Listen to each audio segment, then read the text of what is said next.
Namaste and good morning, everyone. Let's start our Thursday class. We are going to start Aitareya Upanishad today.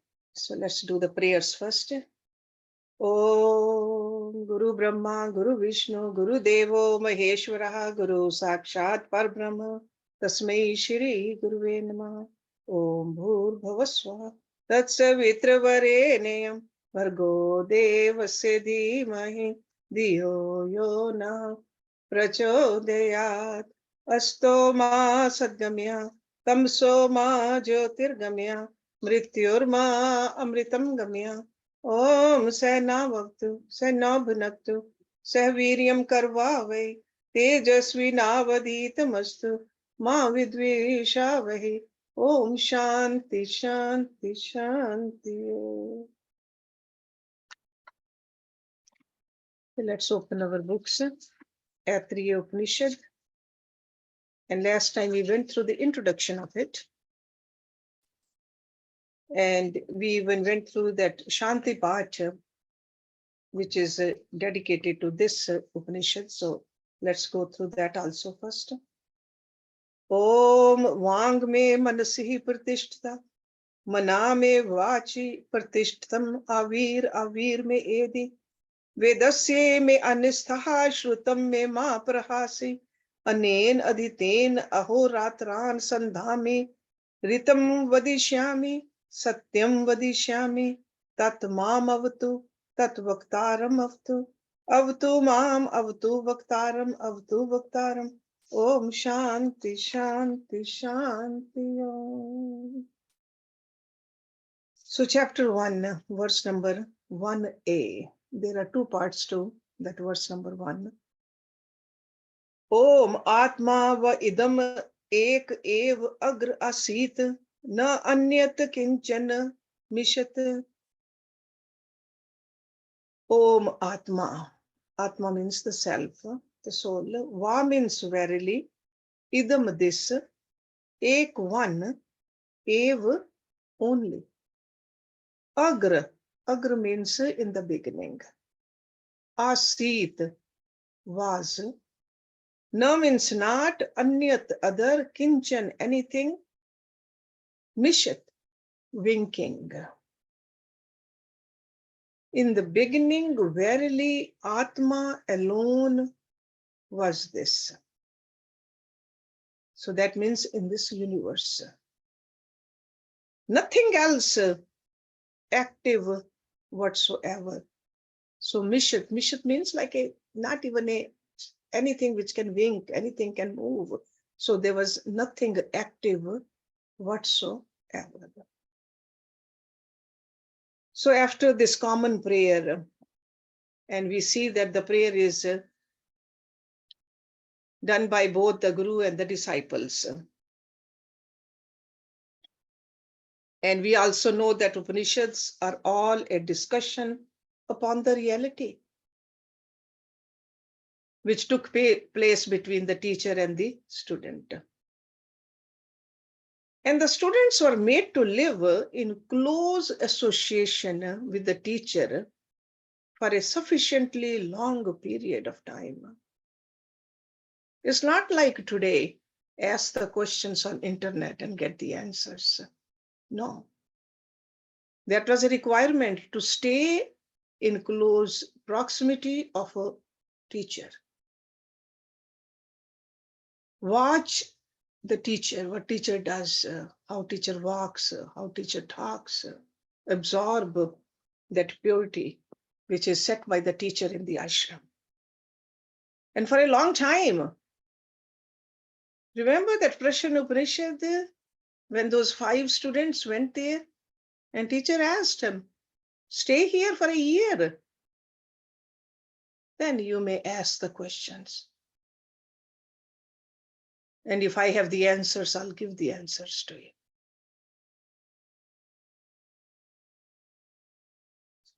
Because there has to be a knit together by the bonds of mutual love and respect,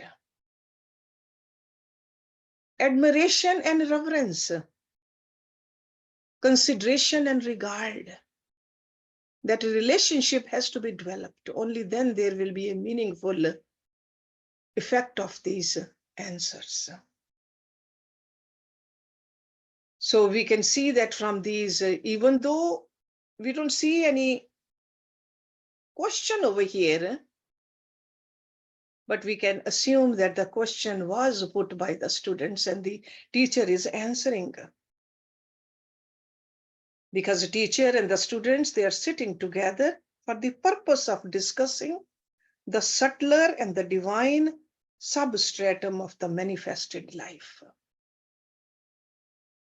See, everything changing, we see there has to be a substratum for it. So the student, it could be one student or that could be a good group of students. So they approach the teacher some times ago. During the first meeting, the student's mind was full of queries upon the nature of life and the goal of existence. And we see that in this Upanishad, he is trying to intelligently answer those questions so that it makes a difference in students' life. And the questions could be like this: from where did all these come? Why have all this come? When did the creation first started? So questions about how, why, when, and what was there before creation? So these are very typical questions of a seeker. And there must be a lot of excitement on the faces of the students, but there's an intellectual confusion. But when the students spent some time at the feet of the Guru, they were disciplined. Slowly, there's a calmness.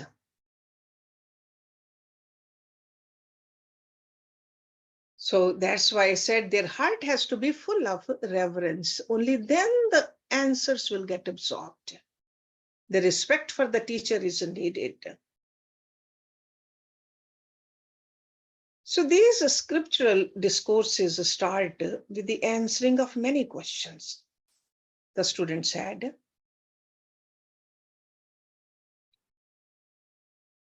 At every little doubt which these students may have expressed, the master is trying to clarify with these verses. And when he says in the beginning, because that's what in this verse is, in the beginning, agra, ek ev agra asit. Intellectually, we can inquire into and try to understand the truth of a phenomena.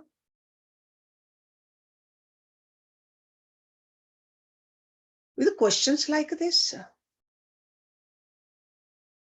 So questions regarding the time, place, causation of the object of inquiry, that's what we see in this verse. In the answer. So through the answer, we can see what kind of a questions these boys must have been asking.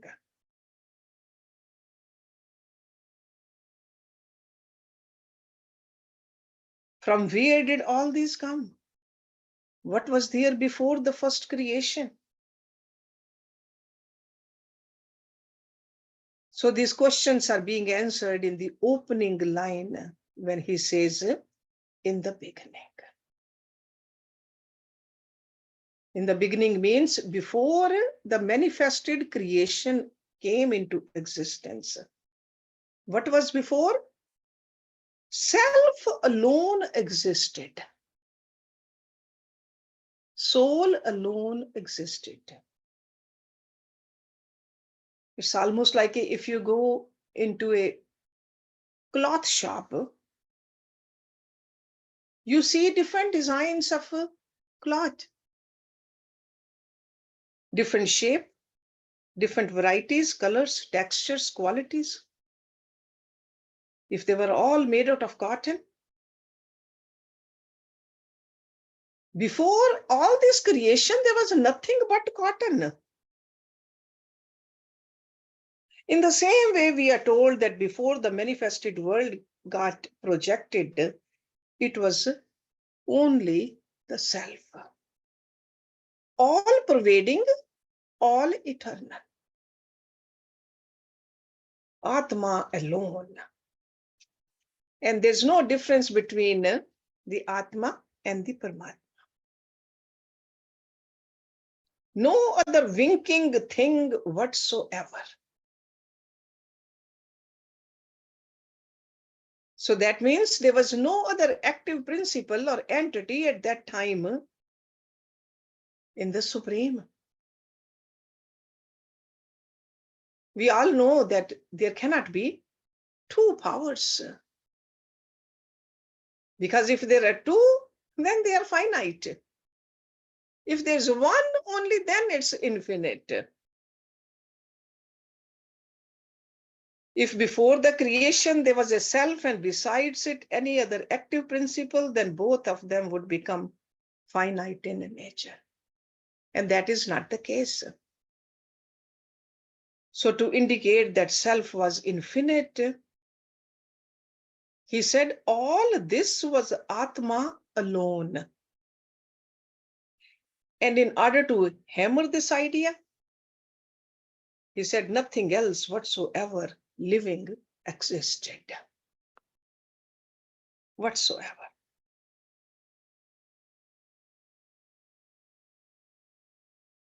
So who created this polarity then? The world of polarity. Because for the world of polarity, we need a material cause and we need the efficient cause. See, just like a pot maker wants to make the pot, so we need the pot maker also and we need the clay also. So where did the God got the material? If there was nothing else existed.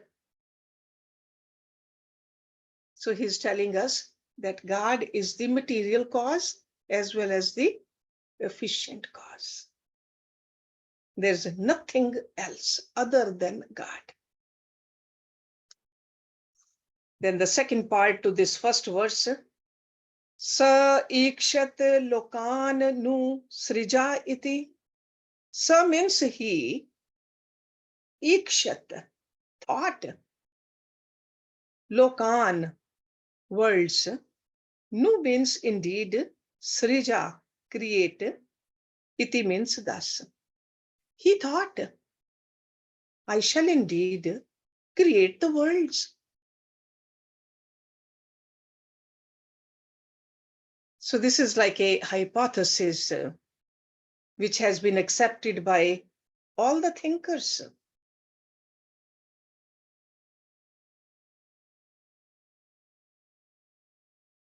Because we are trying to define creation in terms of time, which in its turn itself a created factor. Because we think, when was it created? We want to think about the time. But time, as we know, is an interval between two successive experiences. That's what the time is. When we are in one experience, it's like a homogeneous experience. The mind cannot conceive of any concept of time. For example, when we are asleep, we have no concept of time. We got to get up and look at the clock to see the time. Or when we are watching something, playing something, we forget time. Or even when a person is deeply meditating in samadhi, no concept of time at all. So time can express itself only in that mind which experiences.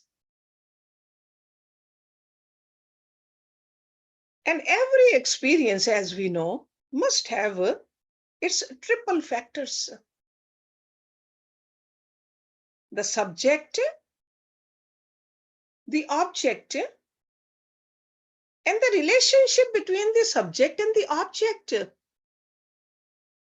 So as long as we are familiar with these three factors, we'll know the time. But when there's a merger of all this, the time doesn't even exist. So in other words, time cannot be perceived and experienced unless there is a field of objects. And if we accept that the field of objects, the world was created on a definite date and time. For example, if say it's a 1st of January and it was Monday, time was created. There are many inconsistencies in that statement. This day will have no existence and meaning without its previous point in time. 1st of January doesn't mean anything unless there is a 31st of December also. So too. So that's why the rishis of the old, instead of using a confusing statement as the creation was started on a zero time, 0 date, 0 hour, 0 minute, 0 second, for the simplicity's sake, in their language of precision, they declared that creation is beginningless. Anadi. It is beginningless. So it's absurd to think of the first creation. He just thought. After the pralaya, the dissolution, the world of beings remaining at that time in the form of vasanas. Vasanas are mental impressions. They exert themselves. They create a field so that they can seek a complete fulfillment. And in their maturity, they project forth a world that is fit for them to fully express themselves. So it's all because of those vasanas, those impressions. These vasanas or mental impressions together in their totality become the cause, which is directly responsible for the creation of the world. So the supreme reality, the infinite consciousness, is expressing through the totality of the mental impressions, the vasanas. So that supreme reality is called Ishwar. Because Ishwar is the dispenser of the fruits of the actions. So Ishwar, that infinite supreme expressing itself, both has material and efficient cause for the world, is not independent to create a world as he likes. He is compelled to project a world determined by the texture and the quality of the vasanas. Because he wants us to fulfill in that world which gets created.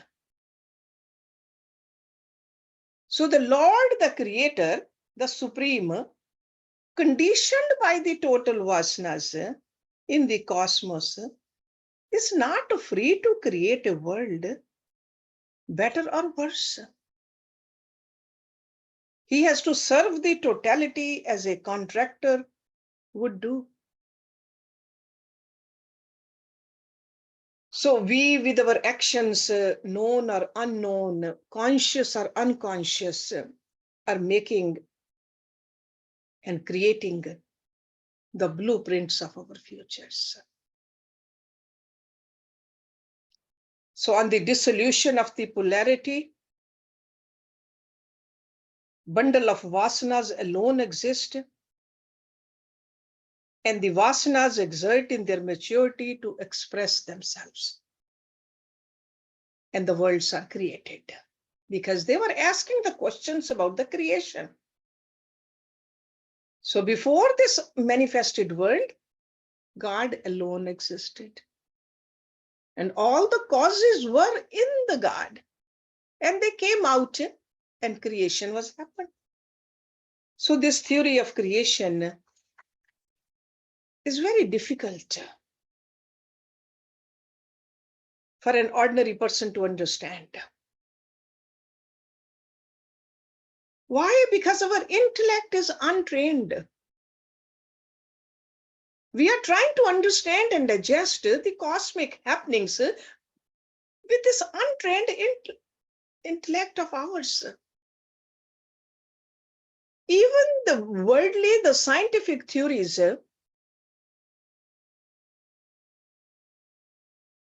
like a higher physics, Einstein's theory of relativity, theory of creativity. So very hard for an ordinary mind to understand.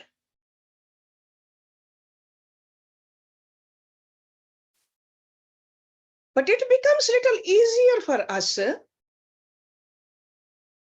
when the examples are given to us. With the help of the examples, we can understand. So that's why in these Upanishads also, these rishis, they keep giving us the examples that our untrained mind can be trained. We can start thinking subtly. So to understand the material science, we need the sharper intellect. To understand this philosophy, we need a subtle intellect. Suksham buddhi. So there's a difference between a suksham buddhi and a kushagra buddhi. So suksham buddhi is needed for the suksham subjects. That's why in the Mandukya Upanishad, we haven't studied that yet. But we have studied what I'm going to in other Upanishads or in our general topics. We have understood the gross body, the subtle body, the causal body, or the Jagrat Avastha, Swapana Avastha, Sushupti Avastha. So when we understand thinking like this, then we can pierce through this theory of creation also. Because we know that when we wake up, we create our individual worlds to express our individual vasanas. And those vasanas could be saintly vasanas or criminal vasanas. When we are in a state of sleep, the individual ego is considered to be in the causal body. That is equivalent to the cosmic state of pralaya. But when an individual wakes up, comes to this manifested world, then according to the vasanas, he will act.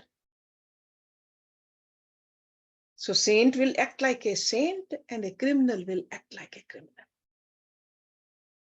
So the projection of a new world takes place,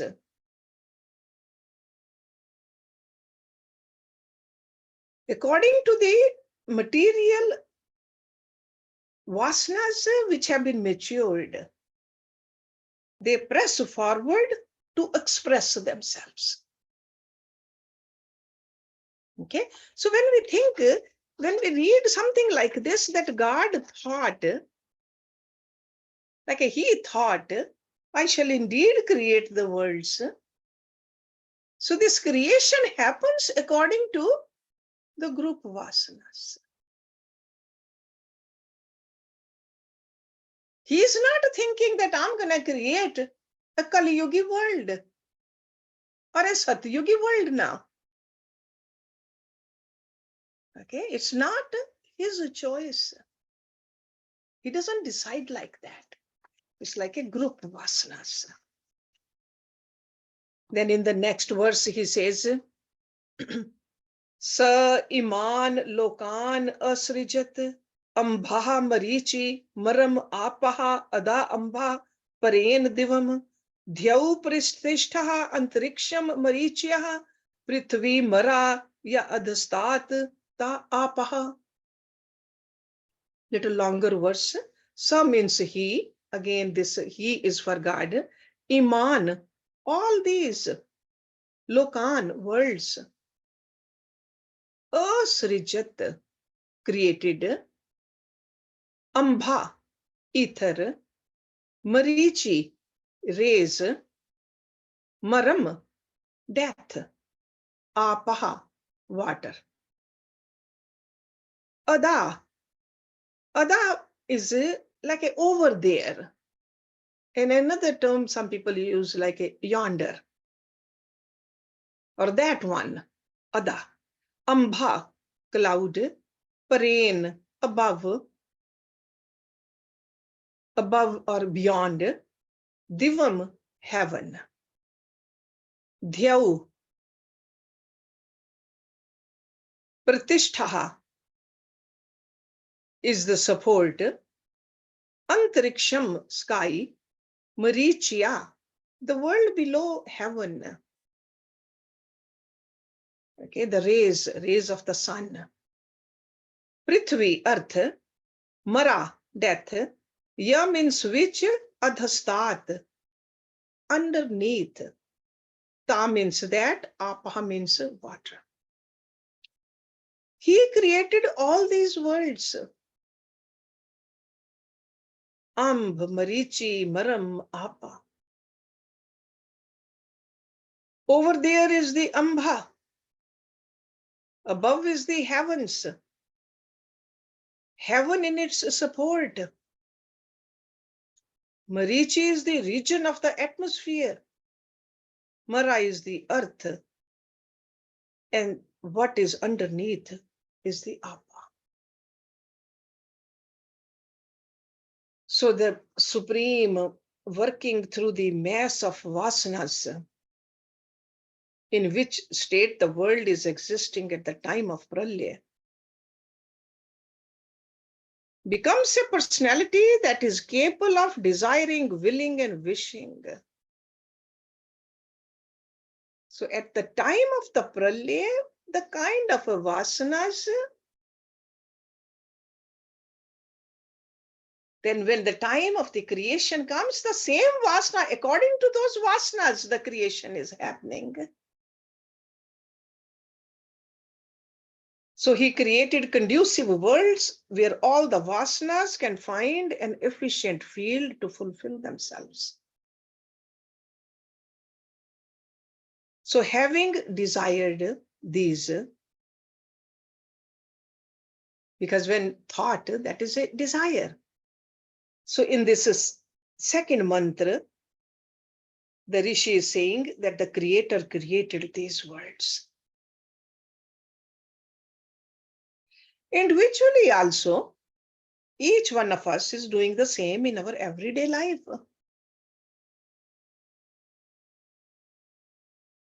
A person could be a doctor, going to sleep, following morning will wake up.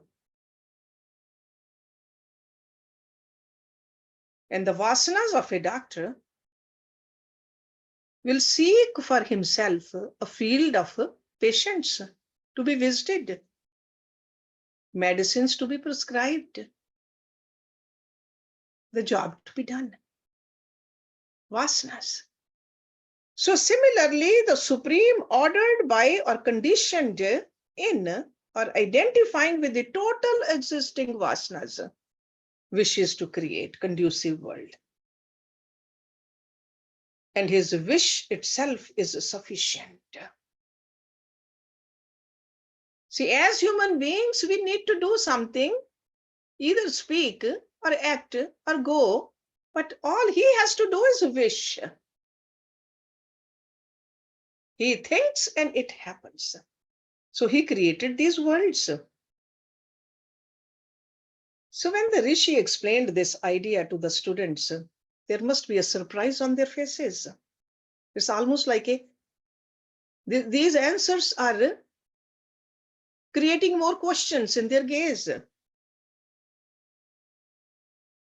So if he created these worlds, where are these worlds?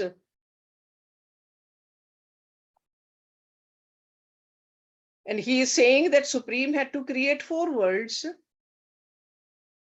That's what this Amb Marichi Maram Apa. 4 worlds. Where are they? Remember the Sanskrit term lok. When we translate into English, that means the world. It is a very poor substitute. And that's why the confusion comes. So to understand it fully, remember this word lok means a field for experiencing. Lok. So 4 distinct fields were created. And this Rishi is giving the names for these 4. Amb, Marichi, Mara, and Apa. Amb means the area above the atmosphere. That's why it's called ether. Marichi, the term itself means in Sanskrit rays. So that means the atmospheric space. You can call it a rays of the sun falling on each minute particle. Because those rays are illumining everything. Entire beam gets distinctly marked out against its background. Marichi. And the column of Earth's atmosphere, in which there will always be a thin suspension of dust particles, that's also called Marichi. The region of the light among the series of the created worlds, Marichi. And the third lok, he says, Mara. So a term that signifies in Sanskrit a depth. So the Rishi is explaining himself over here by the term Mara. He's pointing out this very globe of ours. Isn't it called a Mrityu Lok? Anybody who has taken a birth, whether it's a human being or animal or a bird or a reptile or a plant, will die. Mrityu Lok, Mara. The area that lies beneath the surface of the world, the region of the gross matter, the realm of the minerals and water, is indicated by the term Apa. Apa. So these statements, they become very confusing to us when we understand the term lok as world. We got to understand it in its the right meaning of it. It's almost like if there's a building and we say, yeah, there are 3 stories in that building. People must be living there. And we forget that there's a basement also, or there's a foundation to that building also. And the basement can be as a storeroom, storage house. So all these different loks, they are all experiencing, field for experiencing, and according to our own vasanas, we can be sent there. We can take birth there. It's not only on earth, but anywhere else also. Whether it's in the water or whether in the sky, in the space. Sa ikshat imenu lokaha lokpalan nu srijay iti. This is verse number 3a. Sa means he, ikshat thought, ime there. Nu means indeed, lokaha worlds. Lokpalan,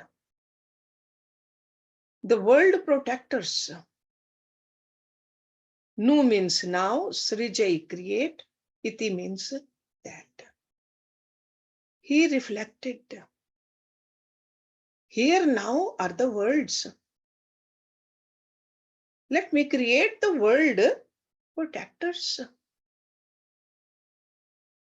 So having created our own worlds, conditioned by our own desires, we generally lend our will to our plans. Only then we can play in it. So we gain experiences only when our thoughts are according to our desires are fully dynamic. By our own sincerity, perseverance, willing, wishing. So in other words, by our own life energy. So the life in us is conditioned by our mental plans, which are created by our own desires, vasanas, protector of the world, that we create for ourselves. So this subjective world of our day-to-day creation is objectively represented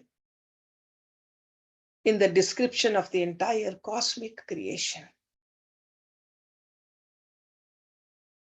So the supreme conditioned by the total vasanas. It's hard to imagine that supreme could be conditioned, but this is what he created, made this law for himself also, that I'm not going to create anything other than what people desired. So he planned the four worlds. Then he charged that thought with the supreme will, and he created the protectors or the rulers of the world. And those are the devtas. Protectors are the rulers. Those are called the Agni Devta, Vayu Devta, Jala Devta, Prithvi Devta. All those protectors. Lok Palan. He is the one who creates those two. Then second part to this verse number 3, we'll look at it next week. Sa adbhaya ev purusham samudritehe amurchadhyat. So next week we'll start from here. So let's do the Shanti part. Om Purnamada Purnamidam Purnat Purnamudachyate Purnasya Purnamadaya Purnameva Vashishyate. Om Shanti Shanti Shanti. Thank you very much.